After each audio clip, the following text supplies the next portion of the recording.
Alors, si vous voulez bien, puisque ça approche, c'est dans quelques jours, la semaine prochaine, si Dieu veut, la fête de Hanouka. C'est le 7, hein, Oui, le 7 soir. ouais. Bezat Hashem, on va rappeler l'histoire en quelques instants de Hanouka. On est à l'époque du Beit Sheni, du deuxième temple. Nous sommes à l'époque moins 168 des Asmonéens, les Hashmonaïm en hébreu. Nous sommes dans une période extrêmement tendue où il va y avoir une guerre avec les Grecs. Et on sait que le Zerah Shimshon, qui était un rabbin italien du XVIIIe siècle, Rabbi Nachmani, il explique que la Gematria, je ne l'ai pas vérifié, mais je lui fais confiance, de Melech Yavan, le roi grec, ça serait Yosef. Il y a un lien entre les deux. Et Antiochus, il dit là-bas que c'est la même Gematria que Yosef. Bon, alors il faut comprendre tout cela. En tous les cas, on sait qu'on est dans une période de 4 exils successifs.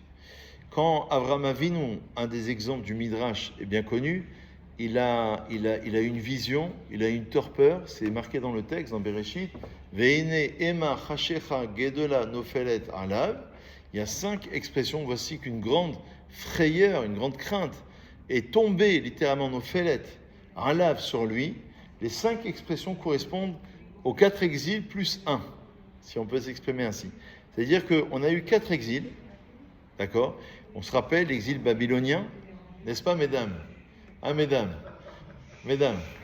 on a eu l'exil babylonien, l'exil, bien sûr, perse, c'est l'époque de Purim, la Grèce, moins 168, donc la guerre contre les Grecs, l'interdiction pour les Juifs de pratiquer Shabbat, Rosh Chodesh et la Mila. Incroyable. Rosh Chodesh, il n'y a plus de calendrier, on ne peut plus établir les fêtes juives. La Mila, il n'y a plus de lien transcendant avec le Créateur, puisque c'est la circoncision, 8e jour, dit le Maharal, c'est ce qui dépasse au-delà du 7, donc on enlève tout lien. Et après, il y aura Esav, et la fin de Esav, c'est Ishmaël. D'ailleurs, entre parenthèses, c'est pas le sujet, mais le Maharal de Prague, il explique pourquoi on ne dit pas qu'il y a 5 exils, parce qu'il y en a 5 en vérité. Esav, et puis à la fin du temps, c'est Ishmaël, c'est ce qu'on vit actuellement. Et c'est Alav, dans le Midrash, c'est Alav, sur lui. Et tombé, c'est Esav qui est tombé sur Yaakov, une grande frayeur, la vision d'Abraham, il a eu cette vision, grande frayeur, ça s'applique aux 2 premiers exils. Nophélet qui est tombé, c'est le 4e exil, d'accord? Ema Chashecha Gedela. Donc Chashecha, c'est Shirshichu Enem chez l'Israël, c'est la Grèce, c'est le fait qu'ils ont obscurci les yeux des enfants d'Israël. Et Nophélet qui est tombé, ça veut dire, c'est le 4e exil, c'est celui de Esav, Edom, destruction du 2e temple, les Romains. Et Alav, sur lui, c'est Ishmaël. Maharal, il dit, pourquoi on n'a pas dit qu'il y avait 5 exils? Si la fin du 4e, c'est le 5e, bon, ça veut dire qu'il y en a 5. Alors, entre parenthèses, on n'a même pas énuméré celui de Mitzraïm. Parce que le Harizal, il dit que Mitzraïm, l'Égypte, il inclut tous les exils successifs.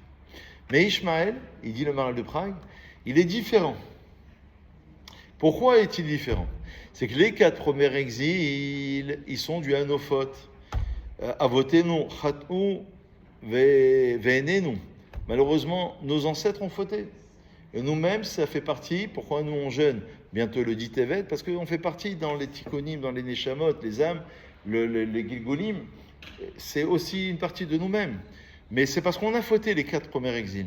5e, pourquoi il n'est pas énuméré comme étant, il est plutôt vu comme étant la fin du 4e, Ishmaël, parce qu'en vérité, c'est Dieu qui l'envoie pour réveiller les enfants d'Israël, pour qu'il y ait ce qui se passe aujourd'hui. Itorerut la tchouva, un éveil pour la teshuva. On n'a jamais vu, je l'ai dit, je l'ai répété, toutes ces dernières semaines, autant de retour pour Israël vers la teshuva, vers l'unité, vers la simcha, vers la joie, qu'avec cet exil d'Ishmaël. C'est incroyable. Ça vient d'Hachem. C'est pas du Hanophot, dit le Maharal de Prague. C'est un chidouche incroyable. Hein. C'est un grand chidouche du Maharal. Hein. Pas chou de cette question. C'est une vraie question qui est posée. C'est une question classique, mais c'est pas une question simple à répondre. 4 premiers exils, sont dus à Hanophot. Le 5e, en vérité, qui est la fin, qui n'est pas énumérée, c'est la fin du 4e, c'est Hachem qui l'envoie. Ishmael veyanem veyoshev kedem sela. C'est un verset des Télim qui dit que Hachem va écouter nos prières et il va nous exaucer. C'est ça Ishmael. C'est-à-dire, malgré lui, il entraîne ce qui se passe aujourd'hui. Un retour du peuple juif vers la nation juive, vers la foi d'Israël, vers la foi du divin, et évidemment, il te route la tchouva, un réveil pour la teshuva. Donc ça, c'est la Grèce. La Grèce, c'est finalement Hanouka, c'est un combat des idées, c'est un combat idéologique. C'est pas comme Hitler, Imar Shemo, Hashem Zero, ou alors Haman à l'époque de Purim, qui veulent tuer les Juifs. Là, c'est plus subtil. On veut interdire la culture. Donc, comme il y a une grande culture, philosophie grecque qui existait à l'époque, donc on va vouloir lui enlever son âme, lui enlever son identité. Pourquoi c'est vous qui avez cette relation avec la transcendance? Pourquoi c'est vous, le peuple juif, qui avez cette relation avec le divin? Mais nous aussi, on a une part dans la philosophie, dans la culture, dans ce que nous représentons, donc la Grèce de l'époque, avec tout ce que cela comportait, depuis Platon, Aristote et Socrate, etc. Donc tout ce qui s'est passé comme culture, comme développement, on peut aussi attendre quelque chose. Et donc, quelque part, c'est un combat idéologique, c'est un combat philosophique, c'est un combat au niveau des idées.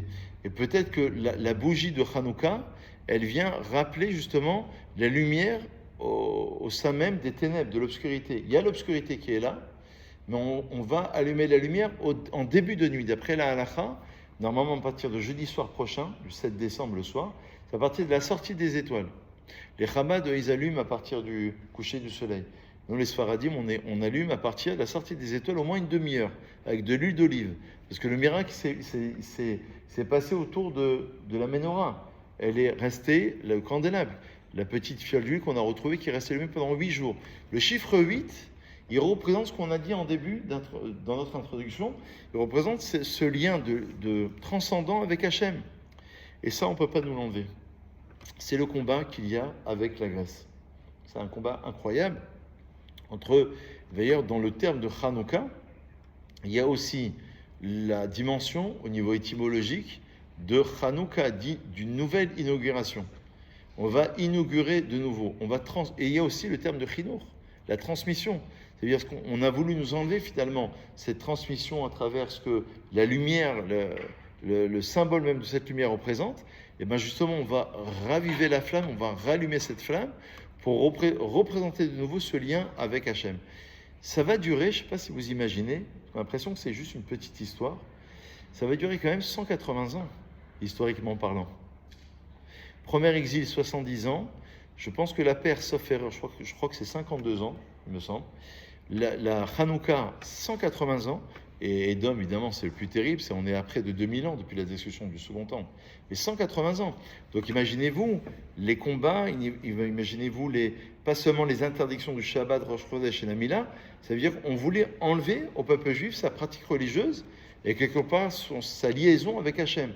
En rallumant cette flamme, d'ailleurs, les Chachamim, je vais conclure sur cela, ils disent que quand on a la mèche, et on a l'huile, et on a le feu, ça représente les 3 premiers niveaux de la Neshama.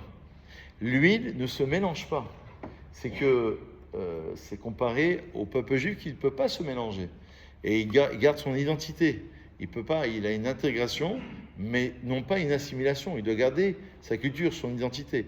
Et les Chachamim rappellent que la Pétila, la mèche, qui fait la liaison entre le Nefesh et Neshama, premier niveau de l'âme et le 3e niveau, c'est la même lettre que Tefila. Pétila, Tefila. Pétila, c'est la mèche. Sans la mèche, on ne peut pas allumer, on ne peut pas faire. C'est le roi, on peut faire les liaisons entre le bas et le haut, entre le haut et le bas.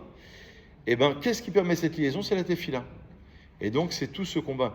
D'où l'explication du Zera Shimshon qui explique que Melech Yavan Gematria Yosef. C'est Yosef qui amène cette dimension de ce combat évoqué justement par la Grèce de l'époque. On va faire un Kaddish, que toutes ces âmes reposent en paix.